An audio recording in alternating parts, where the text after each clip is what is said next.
Today's video is brought to you by Audible.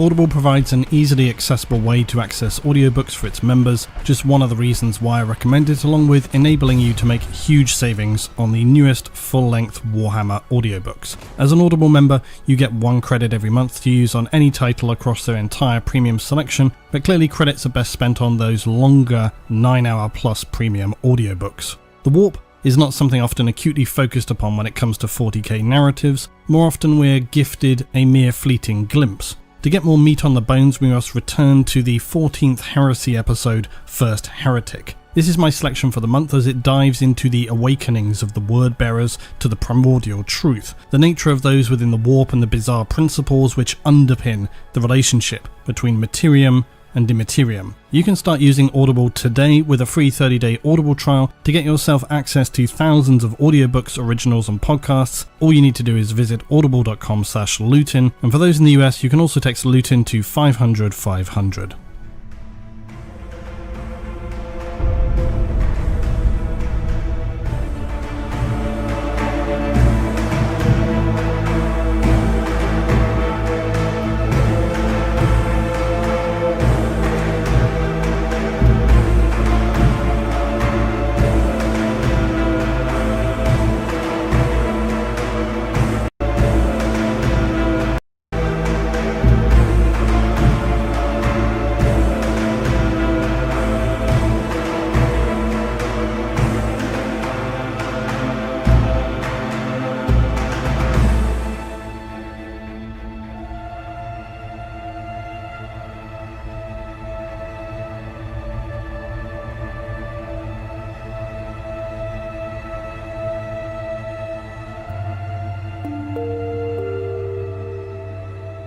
Too often I see the commonly asked question, why is the warp of the 41st millennium such a nightmarish hellscape of darkness and depravity? Why is it the realm of nightmares and what humans would consider to be perverse, horrifying entities of moral darkness, and not a more balanced reflection of mortal consciousness? Now, well aware that for some of you this could feel inclined to suggest, Lutin, aren't you just repackaging this Dark Origins series? And also, for the sake of saying, well aware this is not finished because I think about it constantly. But no, because the Dark Origins series is focused upon me considering specifically the gods of chaos. How does all the warp stuff work at a very specific level? When did it start? And, physics, time, causation, free will, and so on. Today I wanted to make something like that, but that was more simple, because whenever I see newcomers, of which there are ever more, learning about the 40k verse, one thing that seems especially and understandably overwhelming is its fragmented complexity, which makes accessibility difficult. And for those less familiar with consuming content such as this, difficult to follow when I regularly make extended rambling explorations interspersed with deliberate circling back and repetition. For those though who are more versed in 40k, we'd likely consider it a simple enough question. Why are things so horrible in the warp? Why is it all evil? Where's the goodness of humanity? Where's the love? Because that can be a pretty powerful emotional motivation also, as can hope and feelings of self-sacrifice that ripple through entire worlds, the martyrs, saints of the Imperium. So you might think it's easy enough to answer, but is it though? Is the warp horror-filled because it's the warp, because the raging darkness inside us all smothers any and all good? Pretty much, but upon reading such thoughts I do tend to find myself usually laughing internally, not at such simplistic explanations nor the question itself, but merely at the, to be respected, optimism that there would inevitably be such an immediate, condensed and straightforward answer. Of course, satisfactory to some, less so to people like me. For anybody wanting easy answers in M41, I say, hello new friend, welcome to the law of 40k, where logic takes a holiday, contradiction and inconsistency are your new gods, and all laws of nature are meaningless. Maybe it would be more reasonable to just ask, why aren't things at the least more abstract in the warp, and less quite so obviously horrifying and hellish? And I think the answer could well be that it actually isn't so horrifying and hellish, hold, dependent on your point of view. What I mean by this is that the warp is primarily seen through the lens of the Imperium, of humanity, and for humanity its worst nightmares are physically manifested through the things that we find objectionable, uncomfortable, the instinctive things we have adverse fears to, things with too many legs, too many teeth, rotting, foul smelling things, creatures, visually perverse, offensive creations, and of course sharp, spiky things. The list goes on and on. And then of course you get into the other stuff, the morally, ethically offensive things to humanity. We generally have seen that warp entities can be forged by both a steady, slow bleed of collective emotion and others around singular core events that define them entirely. Those entities of the warp appear to operate entirely outside of the boundaries used by humans to define everything instead about their being. It's a mistake though to suggest that they're operating, that is to say beings in the warp, on anything like necessarily instinct, or that they are more passive like a naturally occurring force of nature. This is not really so, they simply operate on a different level to mortal beings. They're not so far detracted from us because, remember, most beings within the warp can suffer what they refer to also as a true death. They just understand that such a thing is very difficult to achieve. In many ways, the entities of the warp appear to be just as complex psychologically, if they even have psychology, as mortal beings.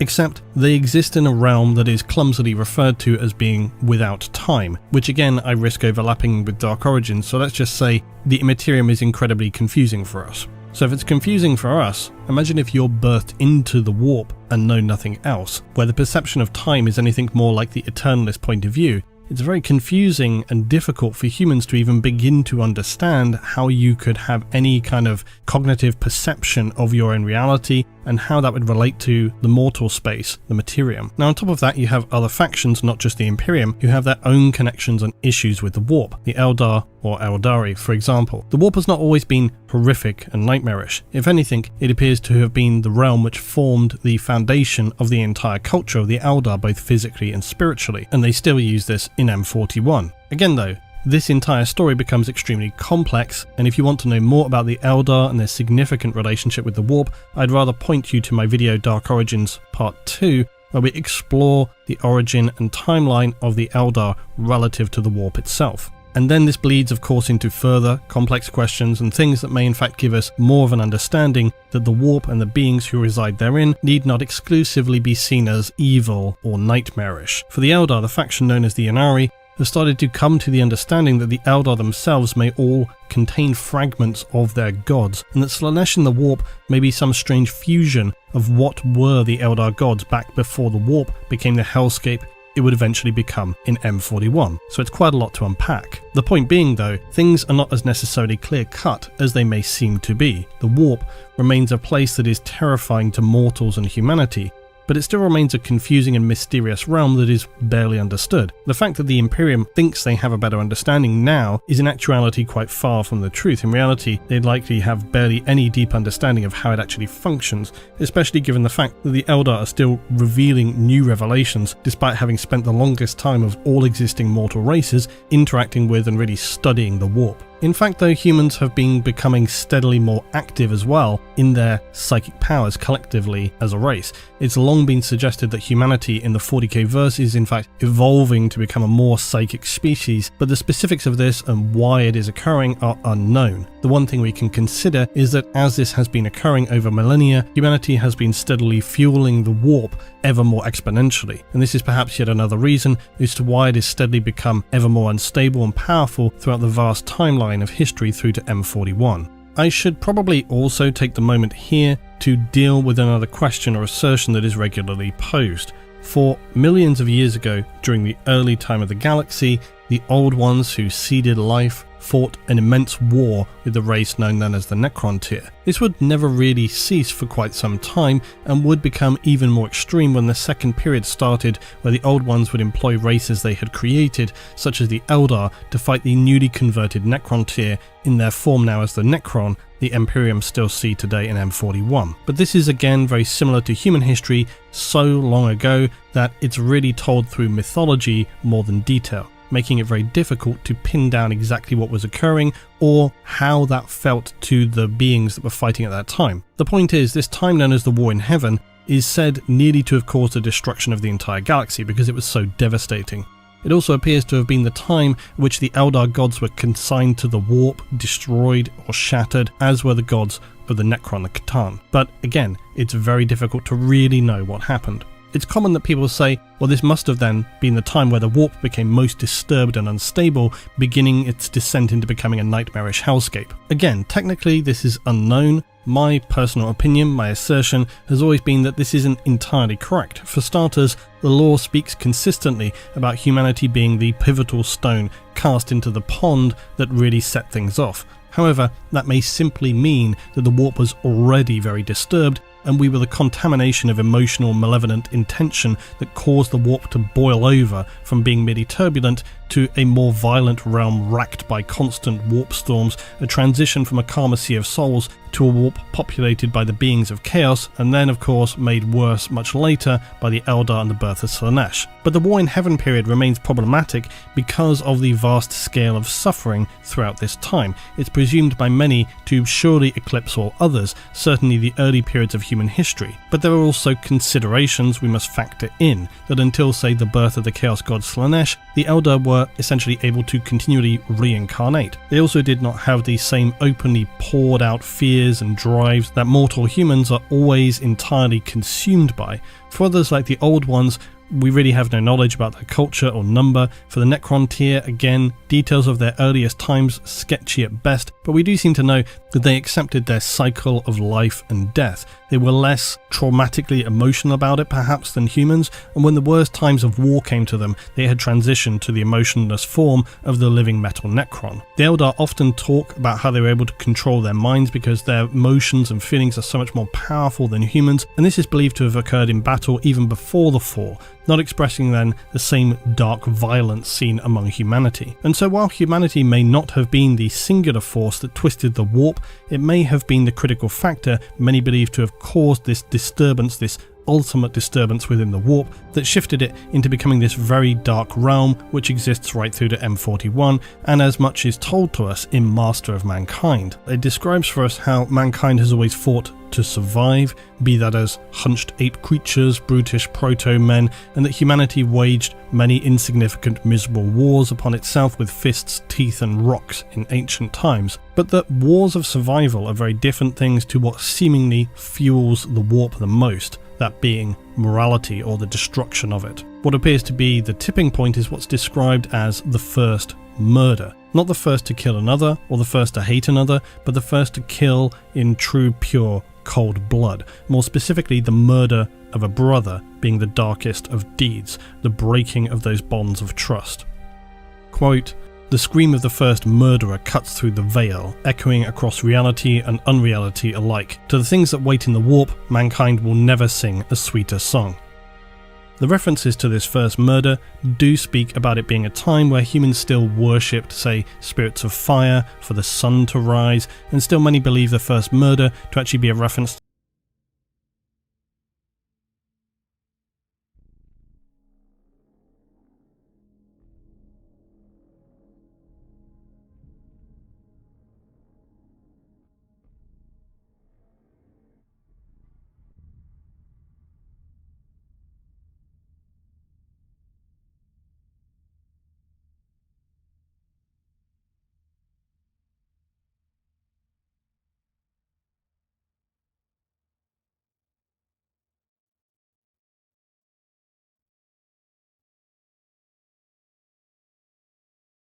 to the biblical cuts through the tipping point is what's described as survivors, brutish proto-men, and that humanity waged many insignificant miserable wars upon itself with fists, teeth and rocks in ancient times, but that wars of survival are very different things to what seemingly fuels the warp the most, that being morality or the destruction of it. What appears to be the tipping point is what's described as the first murder. Not the first to kill another or the first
to live.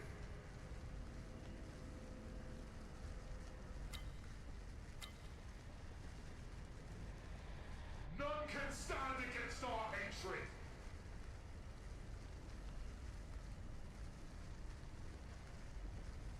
None can stand against the might of the Imperium. Stab them into the dirt! I am hate incarnate. The enemies of the Imperium will taste death this day. Purge the unclean. I know only war. A son of Gilliman knows only war. I am cleansed in the blood of my enemies. For Ultramar! No enemy of the Emperor escapes unpunished. I am the point of his spear. The blood of martyrs is the seed of the Imperium. None will survive. I purge again. Smite the enemies of the Emperor for the throne. My love of the Imperium is matched only by my hatred of the heretic. I am the Emperor's weapon. Whilst I draw breath, I stand. Whilst I stand, I fight. Whilst I fight, I prevail. For the Emperor. I am the edge of his blade.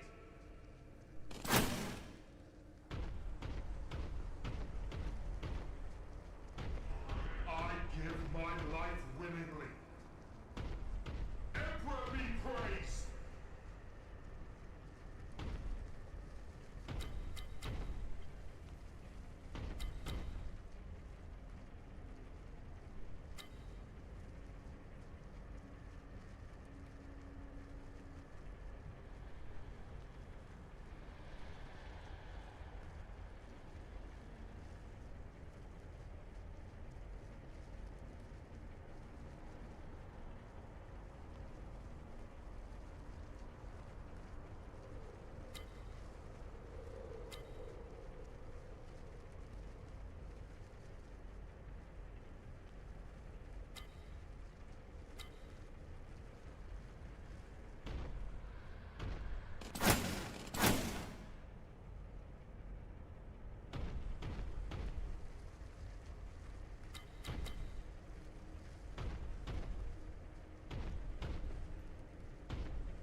first to hate another, but the first to kill in true, pure, cold blood. More specifically, the murder of a brother being the darkest of deeds, the breaking of those bonds of trust.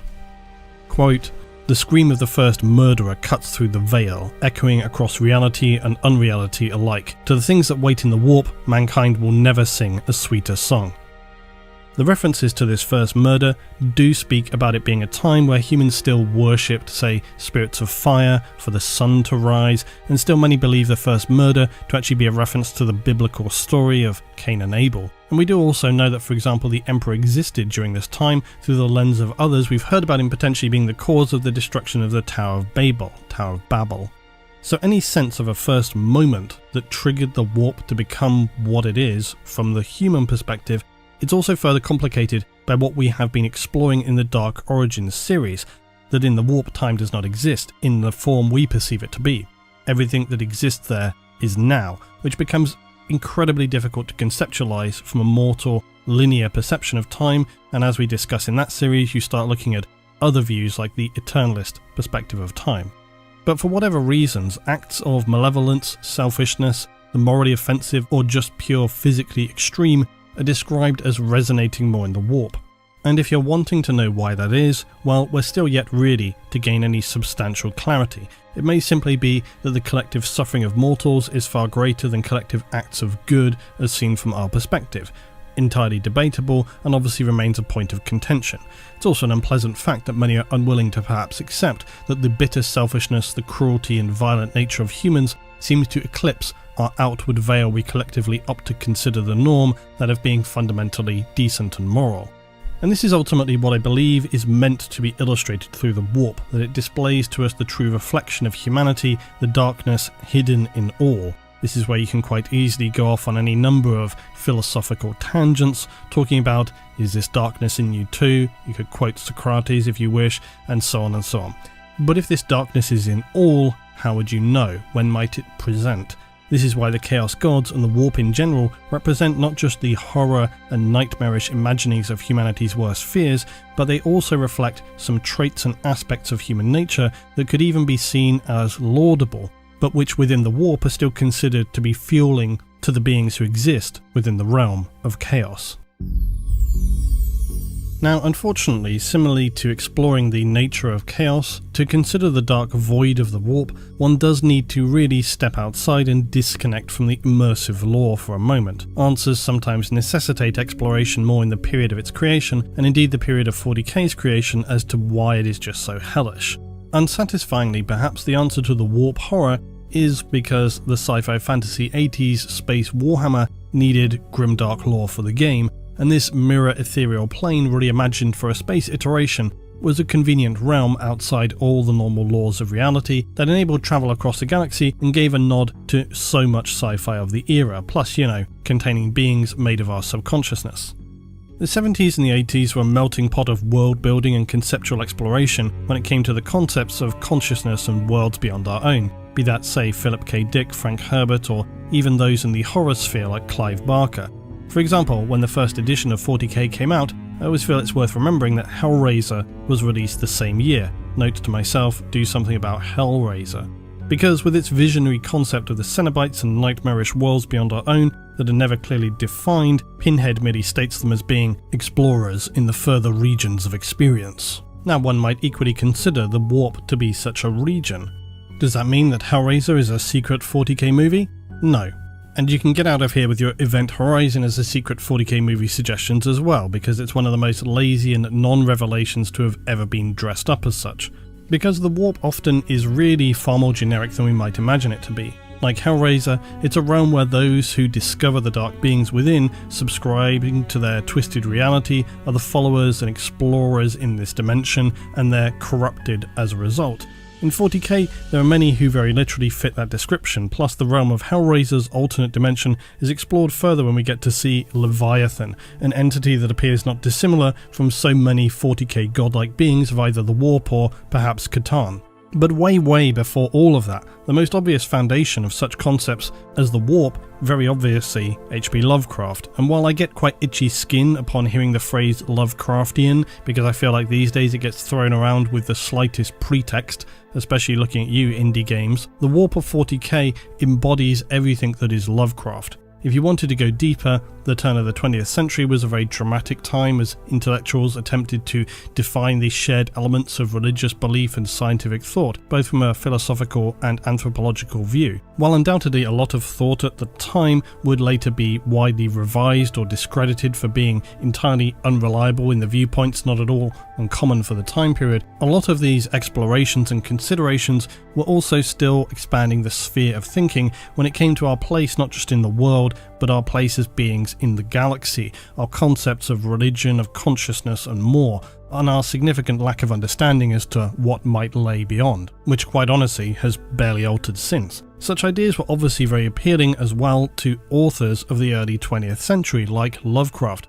who centered around these concepts of forbidden, dangerous knowledge, human madness, consciousness and unforeseen influences of immense beings beyond the scope of our reality. Thinking of these entirely and considerations were also still expanding the sphere of thinking when it came to our place not just in the world, but our place as beings in the galaxy, our concepts of religion, of consciousness and more, and our significant lack of understanding as to what might lay beyond, which quite honestly has barely altered since. Such ideas were obviously very appealing as well to authors of the early 20th century like Lovecraft, who centered around these concepts of forbidden, dangerous knowledge, human-like of understanding, when it came to exploration, unreliable considerations were also still expanding the sphere of thinking when it came to our place not just in the world, but our place as being, our significant lack of understanding as to what might lay beyond. To authors of the dangerous knowledge, human madness, consciousness and unforeseen influences of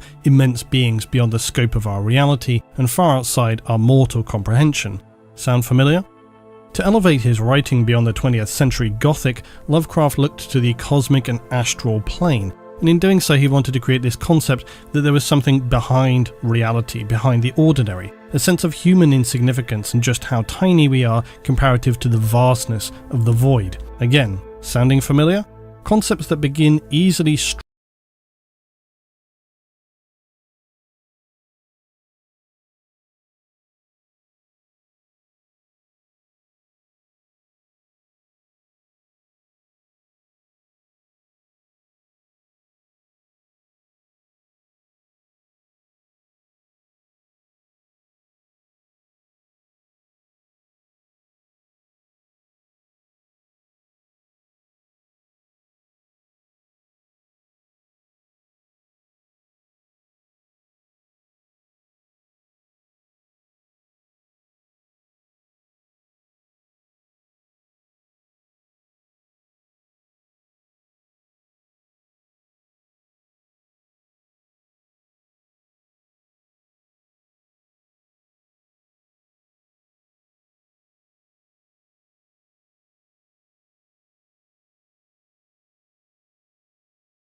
straying into the philosophical and overlap with ideas about modern science and discovery of what lies beneath. That the truth unlocked by science could unleash powers beyond mortal comprehension, coupled with the broader sense of more established human morality. Desires, interests and appetites seem near to be inconsequential comparative to the vast scale of what is out there. To quote the man himself, "The oldest and strongest emotion of mankind is fear, and the oldest and strongest kind of fear is fear of the unknown." The warp very obviously encompasses this concept at the most base level. It did even for the Primarchs and for the Astartes in the Great Crusade. And this is something we know by now when it comes to the warp. That and of course the idea of the mortal collective unconsciousness continually pouring into the warp like a river of thoughts and emotions in their most raw and pure form. This is how the gods were created, the endless pouring of mortal consciousness. It poured into the warp unstoppably until it was full and spilled over. So still, this is how the gods were created, the endless pouring of mortal consciousness. It poured into the warp unstoppably until it was full and spilled over. So still, again, if that were true, where we ask, is all the good? Or at least the moral ambiguity? At one point in the distant past, this may well actually have been the case. There was a time when we hear about other entities and beings, spirits of the warp, that are presumed to be the oldest, the most ancient, like the enslavers. Now obviously enslavers are not good, hence the name. These warp creatures appeared to us perhaps loosely comparable though to more like simple single-cell creatures in the oceans of ancient terror. They had purpose, singularly focused on their goals and drives, but this was perhaps all they were about. It's a little more complex than that, but I'm boiling it down. It was only later we would come to see the far more complex beings come into the fore, ultimately seeing the total corruption of humanity puppeted by the vast Leviathan-like Lovecraftian gods of the warp. Supernatural beings of such a scale that they're seemingly in actuality barely aware of the mortal realm and the occurrences within it. The warp is fueled by consciousness and unconsciousness, mortal beings pouring themselves wholly into the warp. How much those things that exist within the chaotic racked oceans of the warp are aware of this is rarely glimpsed or described even by the things that exist within the so-called formless wastes of the warp.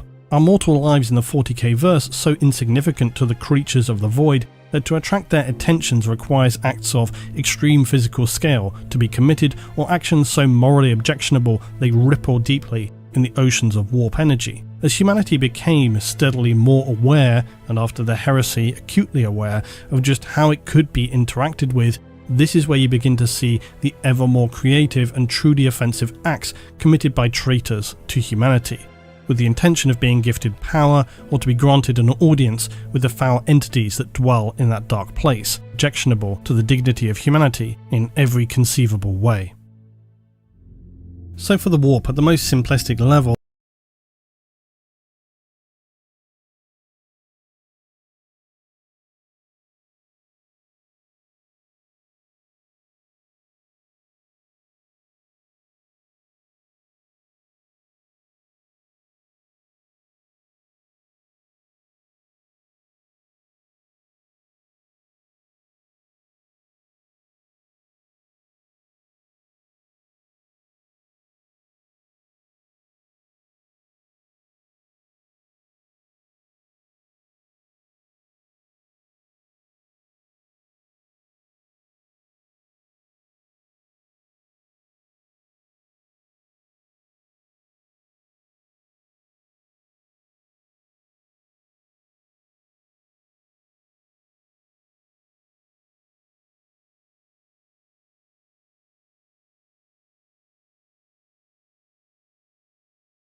Well, the whole thing goes, once upon a time, the warp was a calm and neutral realm, but over time, through the weight of suffering, depravity, and the horrors of consciousness, the vast ocean of energy behind the veil of our mortal realm began to steadily react, to form shapes and eventually beings pulled together out of the collected thoughts, emotions, and feelings of those who existed in the materium, and for those entities therein to develop their own conscious thoughts. So to ask the question, why is the warp so dark, is like asking the age-old adage, how long is a piece of string? And that really is quite appropriate because you're asking a question with no clear answer and one that invites just about as much scientific and philosophical complexity as your brain is capable of handling. But let me attempt, and I emphasize the word attempt, to give you some mildly satisfactory speculative option. Something often forgotten is that the connection with the warp does in fact go both ways, to a degree anyway. So while the warp, the immaterium, is full of, from the human perspective, unspeakable horrors, it also, as we have learned over time, can be drawn upon and powers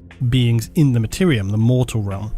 And while the entities which do so may not exist in the warp, they are inherently connected and reliant upon it. Beings like, the Emperor of Man, and powerful human psychers, the Eldari, and then you come to other more inexplicable instances of connection. Orcs, for example, seem to generate their own warp energy through their warg. And while this is always framed as not being drawn from the warp, as other psychers do, that seems pretty inexplicable and difficult to understand. However, it's been noted that the Emperor's holy battle sisters, the Sororitas, also have this ability to generate what were presumed to be psychic powers, even when they should have been unable to do so under the heavy blanketed veil of the Necron's pariah nexus. So the suggestion that the Sororitas themselves also may be drawing from some kind of psychic power which is not necessarily connected directly to the warp. My overall point being that while it may not be especially feasible for entities of good to exist in the warp, because almost by definition they would be unable to defend themselves, as I've referenced previously with the classic episode of Red Dwarf where the crew separate themselves into beings of pure good and pure evil. When they meet up, the evil guys obviously understand that they can just murder the good guys, but the good guys are created from such a pure and wholesome point of view that the concept of fighting against evil doesn't even actually occur to them. They're basically incapable of it. A knife. Are you hungry, brother? I have some pulses and a little curd for your refreshment. Forgive me, brother. I appear to have stained thy knife end with my blood.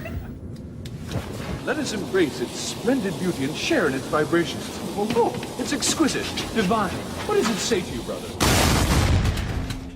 And that is always how I've imagined the warp to be. Yes, if we're talking about what's necessary to create a being in the warp, and we're considering that it requires this very extreme concentration of emotion or willpower or a sense of a thought or even an extreme action to generate something in the warp, then obviously whatever is created is going to be relevant to what creates it. So if you actually did have an action, a cause, hope, selflessness, some kind of incredibly good action, the chances that that's going to create a being in the warp, which is very, very good, sure. But then would we presume that that being is going to suddenly fight the good fight? Are they going to be like Grey Knights battling in the warp against demons? I don't really see that happening. It's far more likely that all of the hellish things in the warp would just come over and slaughter it. And this positive, wholesome, good entity created in the warp would probably welcome its own death and then say thank you very much.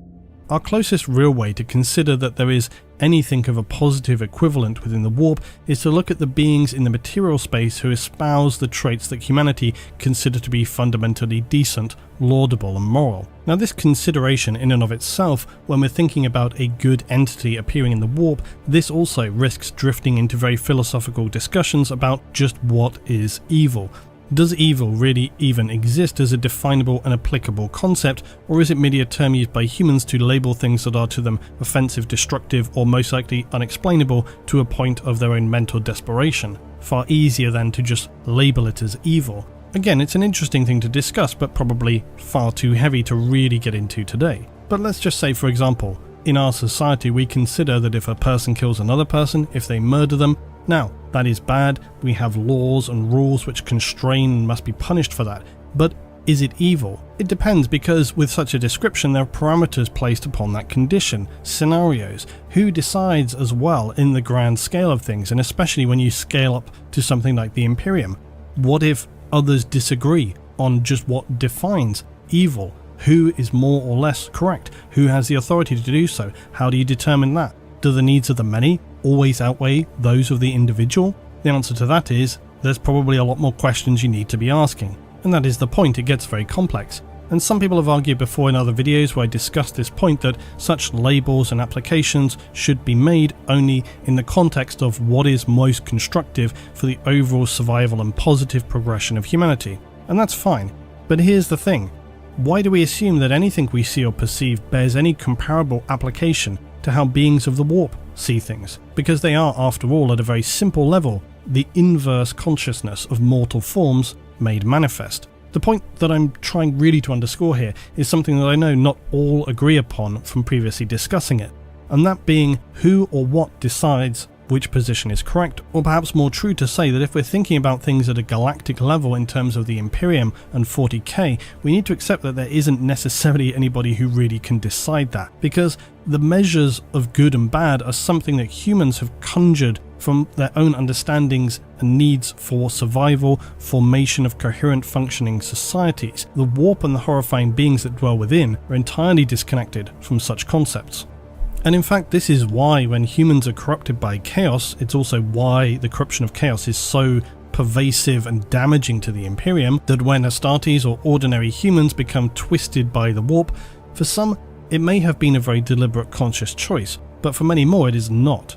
For many they turn into servants of the warp without having any awareness that this has occurred whatsoever. Their moral perspectives become inversely twisted steadily over time, but their sense of what is important, what is right or wrong, shifts. Point is, why are they more correct or less correct than we are, and vice versa? For humans of the Materium, survival means preservation of life, maintaining order of civilization, rules, boundaries, all the classic human civilization traits, self-restraint, developing constructive progress for the greater growth of all. Through the lens of the warp, all of this unravels. For those who serve the void, they see only the need to spread their corruption further in the hearts and souls of humanity, to grow and reshape their worlds in the image of their ruinous powers. For the servants of Khorne, it is of course to shed blood, but their very actions and processes fuel their survival. For Khorne, killing and slaughter empowers them, but it also embodies strength, even honour. For Nurgle, it is the rot and decay and cycle of life itself, the despair, the need to allow oneself to be consumed and swallowed up by entropy in its purest form. For Tzeentch, it is the strange will and dark seeds of mortals that power it through unfettered ambition, scheming, filthy offensive lies told. It even represents hope, albeit selfishly to perhaps overcome by any means necessary. This white-hot burning desire for Tzeentch is why sorcery appears to be one of its core manifestations. Willpower essentially so strong it powers actions that should be impossible within the boundaries of the Materium, but then of course that's why they're straddling the boundary between the Immaterium and Materium. Then of course you have Slaanesh, the ultimate state of pleasures and decadence, the most extreme pathway for mortals to tread into the deepest realms of experience in all of its forms. When you look more closely and are not instantly blinded by the superficial horror of the displays of perversion and abasement by those in the warp, you may start to realise that the warp is as inversely shaded with what humans might consider positive attributes as it is those which are incredibly damaging, dark and offensive. Nothing is so binary as to be simply good and bad. I mean, for goodness sake, look at the Imperium of Man. It's hardly a utopian dream, is it? Why are there not, say, more good in the Imperium, I say? Where are those who ease the suffering and do not send billions of human souls into the meat grinder of endless galactic wars? Anyway, you get it. The point is it's shades of grey. But whereas, generally speaking in the Materium, the shades of positive grey are a bit more visible, within the warp it's far more acutely shown to be horrifying and nightmare-filled. Also, because everything is being interpreted from the human perspective, the shreds of good may barely appear so from our point of view when looking at the warp. And whilst it's true that the warp itself is poured into by the souls and emotions and dreams and unconsciousness of humanity, it's not singularly the realm of humans. There's a lot of stuff going on there which makes it all the more complicated. And I think to finish, the best thought to end upon is this, fuel for thought, let's say. While the warp is truly a horrifying place for humanity, there are those who are able to exist there seemingly unaffected by it, the orcs for one. Whilst travelling through the warp, the orcs create their own energy bubbles, shielding them from the worst and most malevolent entities. But overall, they will not be mentally destroyed by looking out the window of their craft as a human might.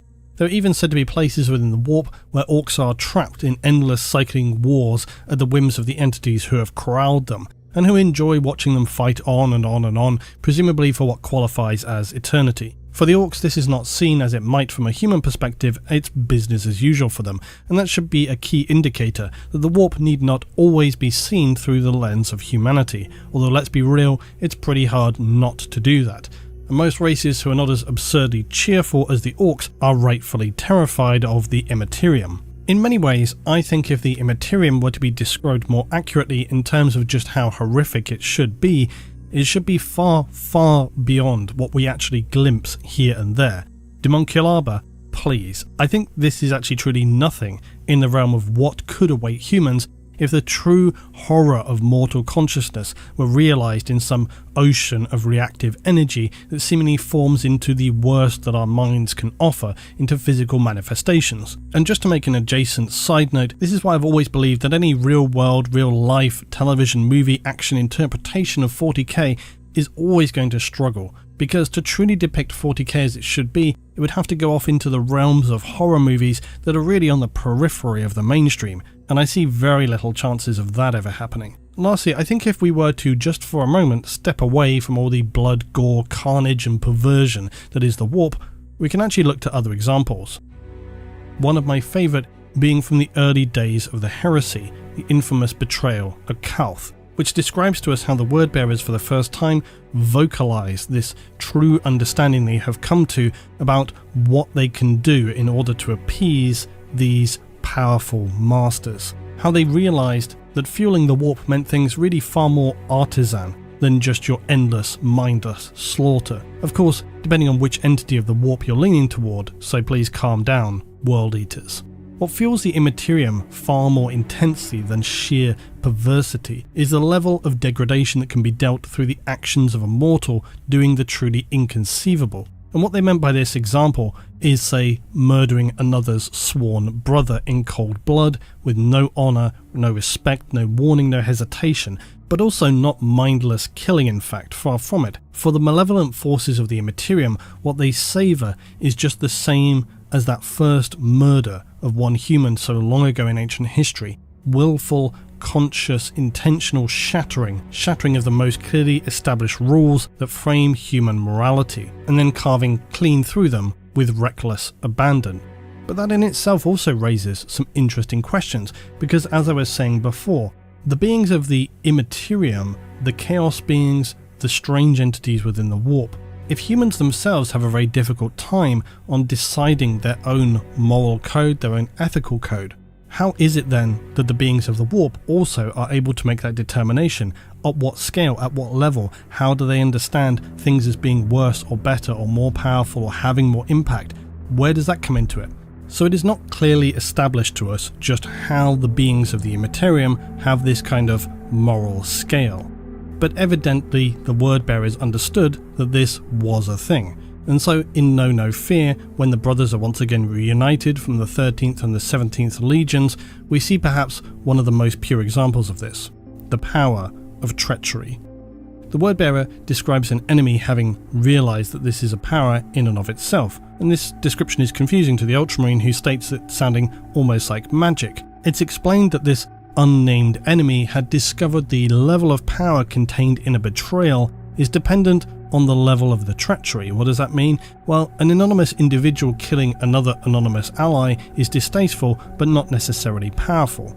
A friend killing a friend, a whole other level. And the idea that they describe is that the purest power is relatable to how many moral codes are being broken and destroyed.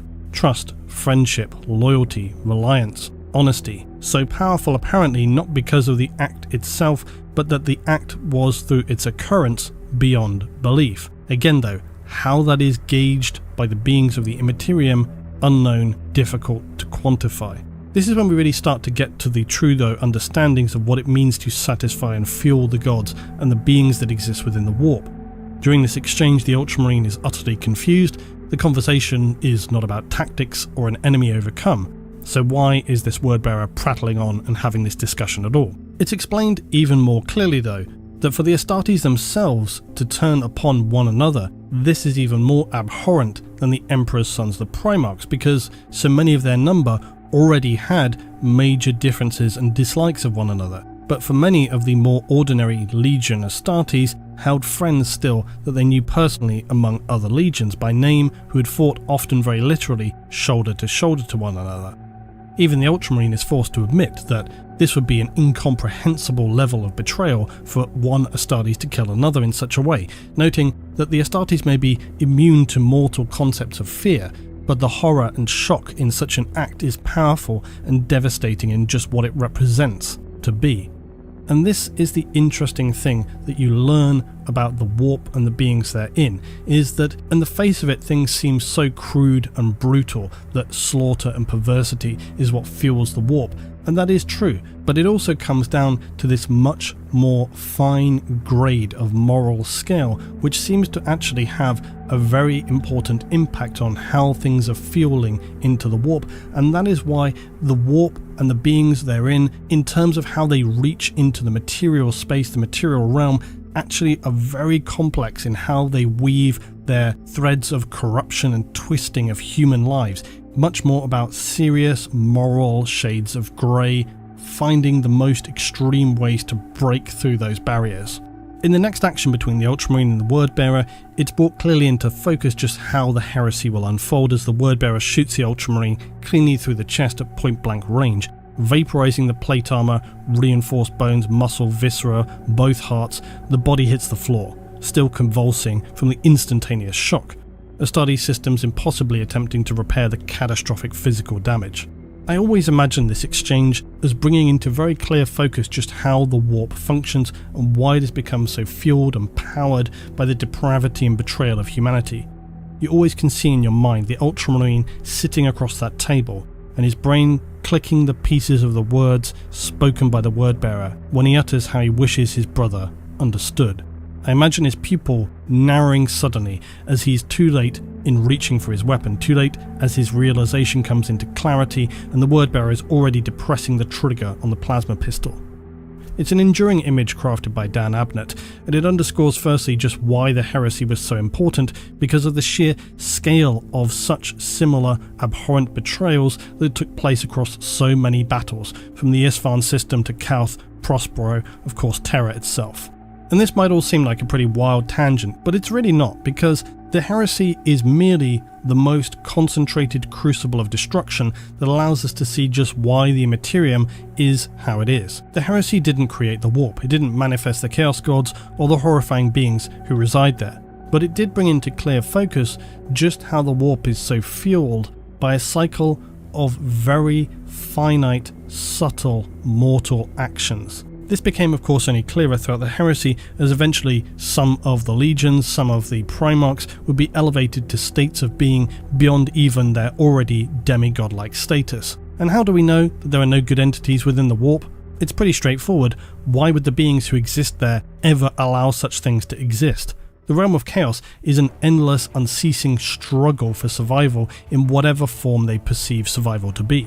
The gods therein formed not because of one singular action, but through many thousands of years of collective consciousness and subconsciousness of mortals coalescing. By the time such things existed, there's no possibility that they would ever allow anything positive or benevolent to exist there. This is where we begin to plant the suggestion as well that the Emperor himself is in fact some entity that we might consider to be a fifth god of the warp, but that he were created even prior to the first, presumed to be Khorne.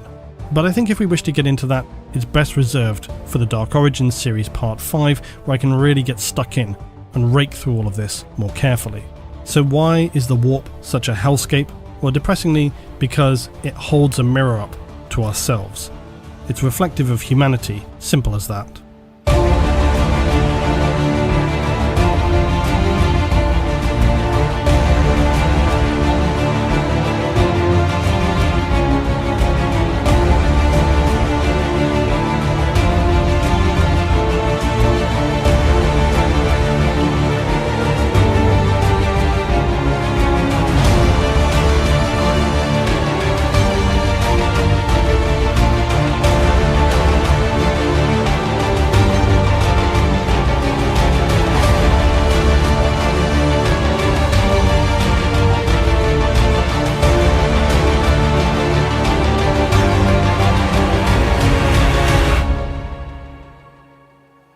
So let's talk about my next selection for Audible. First Heretic throws us into the dark abyss that leads to becoming corrupted by chaos. Whilst today we're talking about the warp and why it is such a darkened hellscape, we touched on what fuels it also. First Heretic is worth revisiting even if you've heard it before or if you're experiencing it for the first time, because it remains relevant both in how it frames for us via exposition, the warp, and its explanations of the transformative process of those who have drifted into the dangerous position of becoming open to the suggestion that the beings and ways of the Immaterium are in fact the only true path forward for humanity.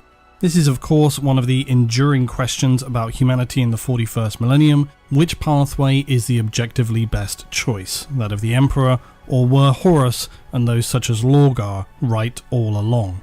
This question has haunted many faithful servants of the Imperium, and I feel one reason why revisiting First Heretic is valuable to us is how we have seen Robert Guilliman in more recent times himself starting to see dangerous paths open, questions to be asked, events that are unexplainable by other means. For myself, revisiting First Heretic really whet my appetite for the traitors once again, and it in part has helped me conclude that at least a portion of my Chaos Force, which has been on pause for some time, needs to be dedicated to the Word Bearers. First Heretic also brings to us important characters like Erebus and Argel Tal. We're also introduced to the fascinating character of Cyrene Valantian, and of course the enduring scene with the Emperor and Lorgar. It's well worth a revisit and always leaves some of the most powerful images of the heresy and history of the Imperium in its aftermath. If you're wondering, do I need to listen to the Heresy novels in order? My opinion has always been no, but if you're very new to 40k and the Heresy, I might recommend at least the first 4 before jumping into First Heretic. As a final reminder, if you're new to all this, you can start listening today with a free 30-day Audible trial and get full access to thousands of audiobooks, originals and podcasts included in the Plus catalogue. Visit audible.com/Lutin or text Lutin to 500 500. And thanks for your support as always. I'll see you all in the next one.